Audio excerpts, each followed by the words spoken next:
So hello everyone, myself Umesh Prajapati. Welcome to IIT and curious mind YouTube channel. आज की इस video में हम देखने वाले हैं एक प्रीवियस ईयर क्वेश्चंस जो कि 27 जन 2024 मॉर्निंग शिफ्ट में पूछा गया है। सो आइए देखते हैं क्वेश्चन क्या है और उसको सॉल्व करते हैं।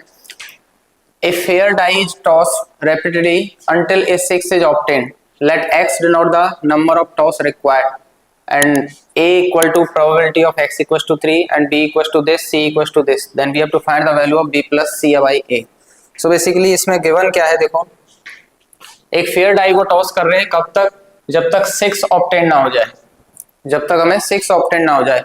और जो रैंडम वेरिएबल है उसको डिफाइन किया गया है denote the number of tosses required. तो 6 ऑब्टेन करने के लिए जितने नंबर ऑफ टॉसेज का हमें रिक्वायरमेंट है वो x डिनोट करता है ना।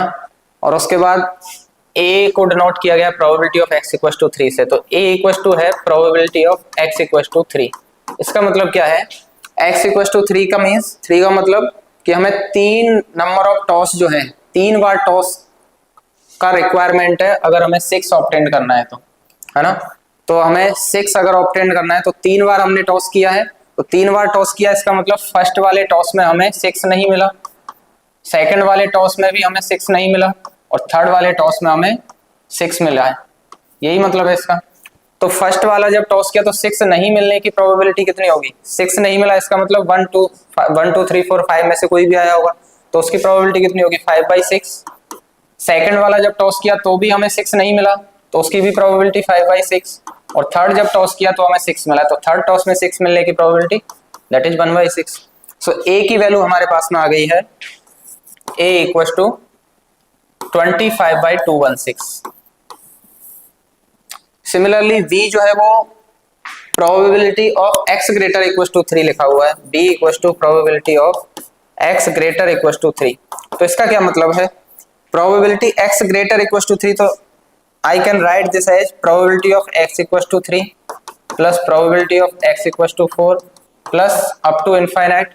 इसका मतलब है कि x greater equals to 3 मतलब मिनिमम 3 बार टॉस करने पर हमें 6 मिल जाए या फिर 3 से ज्यादा बार टॉस करने पर 6 मिल जाए। That is x equals to 3, x equals to 4, x equals to 5, ऐसे इनफाइनाइट तक जाएगा ये। अब probability of x equals to 3, इसकी प्रोबेबिलिटी हमने फाइंड कर रखी है, that is 5/6 into 5/6 into 1/6 plus probability of x equals to 4 का मतलब फोर्थ बार जब 4 बार जब हमने टॉस किया है तो हमें 6 ऑब्टेंड हुआ, तो यानी कि फर्स्ट 3 टाइम्स में 6 नहीं ऑब्टेंड होगा, तो उसकी प्रोबेबिलिटी क्या हो जाएगी 5/6 into 5/6 into 5/6 और लास्ट 4 टाइम्स में 1/6 प्लस अब probability of x equals to 5 का मतलब फर्स्ट 4 टाइम्स में 6 नहीं मिला, तो दैट इज 5/6 की whole power 4 into 1/6 fifth power. तो ऐसे ये इनफाइनाइट टर्म्स तक जाएगा। इसको अगर ऑब्जर्व करें तो एक जीपी बन रही है, जीपी में से इसमें अगर ये कॉमन ले लें 5/6 का होल स्क्वायर इंटू 1/6 अगर कॉमन लिया तो ये बचेगा 1 प्लस 5/6 का होल स्क्वायर, ये बचेगा 5/6 प्लस यहाँ से 5/6 whole raised to the power 2 plus up to. तो ये एक इनफाइनाइट जीपी है जिसका सम हम फाइंड कर सकते हैं। तो ये क्या हो जाएगा equal to 5/6 whole raised to the power 2 into 1/6 और ये हो जाएगा a/1 minus r। a that is first term वो 1 है, अपॉन 1 माइनस r की वैल्यू जो है 5/6 है। तो इसको सॉल्व करेंगे तो ये हो जाएगा 6 माइनस 5 दैट इज 1/6 और 1/6 से ये 1/6 कैंसिल आउट हो जाएगा, तो b की वैल्यू हमारे पास में आ जाएगी, that implies b equals to आ जाएगा हमारे पास में 5 square upon 6 square that is 25/36। तो b की वैल्यू भी हमारे पास आ गई है, a की वैल्यू हम फाइंड कर चुके थे। अब लास्ट हमें फाइंड करना c जो है वो probability x greater equals to 6 and probability x greater than 3, ये हमें गिवन है।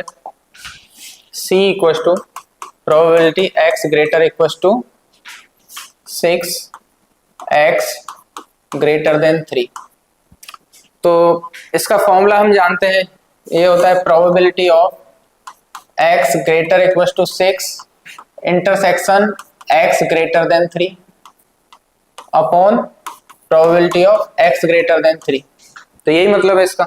अब इन दोनों का अगर इंटरसेक्शन लेंगे x greater equals to 6 and x greater than 3, तो इंटरसेक्शन पार्ट में क्या आएगा, प्रोबेबिलिटी ऑफ यहाँ तो है 3 से बड़े नंबर्स और यहाँ 6 से बड़े नंबर्स, तो ये इंटरसेक्शन में बेसिकली यही आ जाएगा x greater equal to 6 upon probability of x greater than 3। अब probability of x greater than equal to 6, इसको मैं लिख सकता हूँ probability x greater equal to 6 upon probability x greater equal to 4। Probability x greater than 3 का मतलब 3 include नहीं है, 3 से बड़े नंबर्स यानी कि 4 5 6 up to infinite. So I can write in this way. Now we have to find the value of x greater equals to 6. X greater equals to 6. So how we can find this? This is also easy to find. Probability of x greater equals to 6. That means probability of x equals to 6 plus probability of x equals to 7 plus up to probability of x equals to 6 कितना हो जाएगा? 6 का मतलब first 5 जब first 5 throw में 5/6 probability होगी, that is 5/6 raise to the power 5, और last वाली थ्रो में हमें 6 ऑब्टेंड हुआ होगा, तो that is probability is 1/6 plus x equal to 7 means first 6 वाली थ्रो में प्रोबेबिलिटी क्या हो जाएगी 5/6 whole raise to the power 6 into 1/6। तो इस तरह से आएगा ये, यहां से 5/6 whole raise to the power 5 into 1/6 common ले लें, तो यहां से क्या बचेगा 1 प्लस 5/6 प्लस 5/6 का whole square plus up to, तो ये भी एक इनफाइनाइट जीपी है जिसका सम कितना आएगा अभी देखा था हमने 1/6, तो 1/1/6, तो 1/1/6 से ये 1/6 कैंसिल आउट हो जाएगा। तो यहाँ से हमारे पास probability of x greater equal to 6 निकल करके आ गया 5/6 whole raise to the power 5। इस इनफाइनाइट जीपी का सम जो है 1/1/6 आएगा और 1/6 से ये कैंसिल आउट हो जाएगा, तो ये वैल्यू निकल करके आ गई। सेम हम probability of x greater equal to 4 निकाल सकते हैं। Probability x greater equal to 4, देखो यहाँ से ऑब्जर्व कर सकते हैं x ग्रेटर इक्वल टू 6 था तो 5/6 की पावर 5 आया, अब ग्रेटर इक्वल टू 4 है तो ये कितना आएगा 5/6 whole raise to the power 3, यही आएगा।